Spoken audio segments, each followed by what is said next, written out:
Salam dəyərli müəllimələr.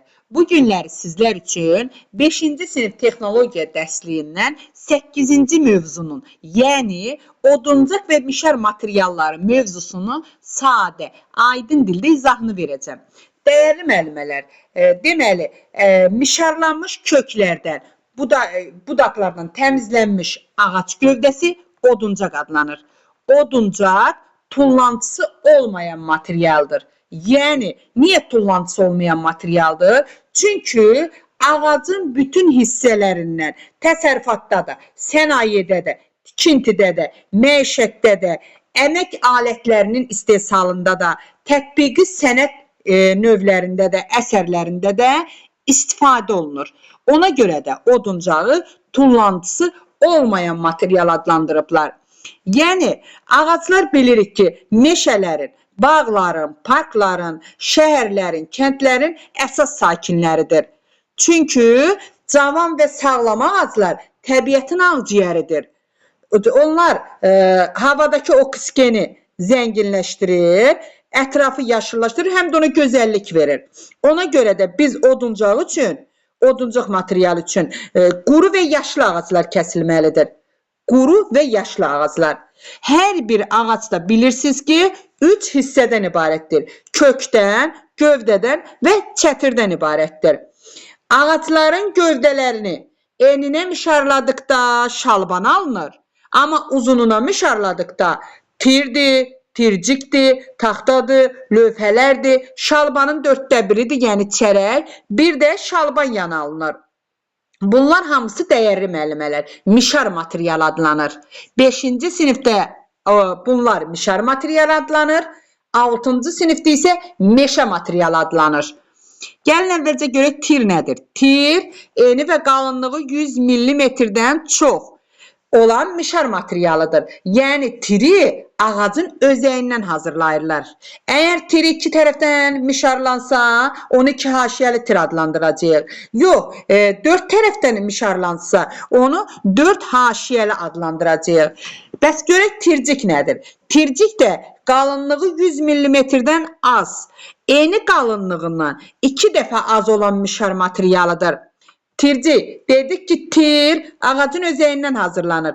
Tirci isə ağacın özəyinin bir hissəsindən hazırlanır. Bəs görək taxta nədir?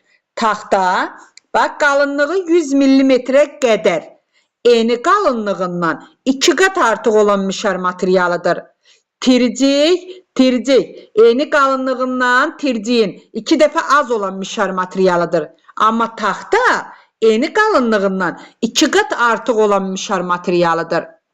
Dəyərli müəllimələr, əgər biz şalbanı uzununa yarıya mişarladıqda lövhə alınacaq. Deməli, şalbanı uzununa yarıya mişarladıqda lövhə alınır. Amma şalbanın 1/4 isə, yəni şalbanı 4 yerə mişarladıqda alınan mişar materialıdır. Şalbanı 4 yerə mişarladıqca şalbanın 1/4 alınır. Şalban yanı isə açar söz eli içindədir. Bax, şalban yanı, şalbanın mişarlanmış yan hissəsidir. Bilirik ki, dəyərli müəllimələr, mişar materialının deməli elementləri var. Bunlar təbəqələrdir. Yəni təbəqələr, laylar. Sonra kənarlar, tillər, bir də en kəsiklər, yəni təpələri. Təbəqə lay nədir? Təbəqə lay mişar materialının enli səthinə. Lay sözünə baxın, yəni enli, böyük. Mişar materialının enli səthinə təbəqə lay deyilir. Kənar səthini isə ensiz. Kənarı isə ensiz səthinə deyilir. Bax, kənardan biraz. Ensiz səthinə kənar deyilir. Amma mişar materialının təpəsinin kəsik səthini isə en kəsik təpə deyilir. Mişar materiallarının səthlərinin kəsişmə xəttini isə til adlandırırlar. O kəsişən yeri, kəsişmə xətti til adlanır. Bəs dəyərli müəllimələr, faneri isə konstruktiv oduncaq materialıdır. Bilirsiniz ki, faneri 3 və daha artıq soyulmuş şpon təbəqəsini üst-üstə yapışdırma yolu ilə alırıq.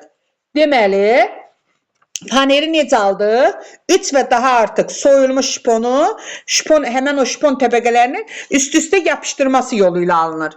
Bax, dəyərli müəllimələr, şponu xüsusi dəzgahlarda kəsmə yolu ilə alınmış nazik oduncaq yatıdır. Amma soyulmuş şipon soyma dəzgahında alınır. Bax, desələr ki, şipon hansı dəzgahlardadır? Şiponu xüsusi dəzgahlarda alırlar. Soyulmuş şipon isə açar sözləri içindədir. Soyma dəzgahlarında alırlar. Soyulmuş şiponu soyma dəzgahında fırlanan şalbandan elini yonqarın, yəni iti bıçaqla kəsilməsi yolu ilə alınır. Yəni, həmən şalbanı da rulon kimi şipon lenti şəklində açırlar. Sonra, yaxşı, faner necə?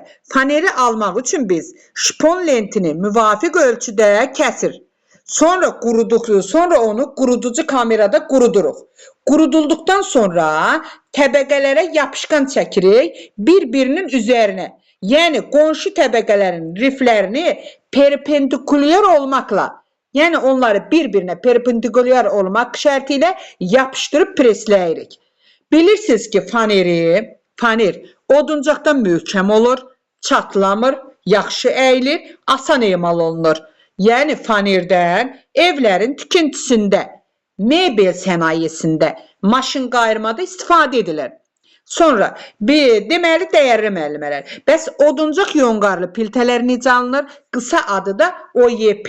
Yəni, oduncaq yonqarlı piltələri yonqardır, kəpəkdir.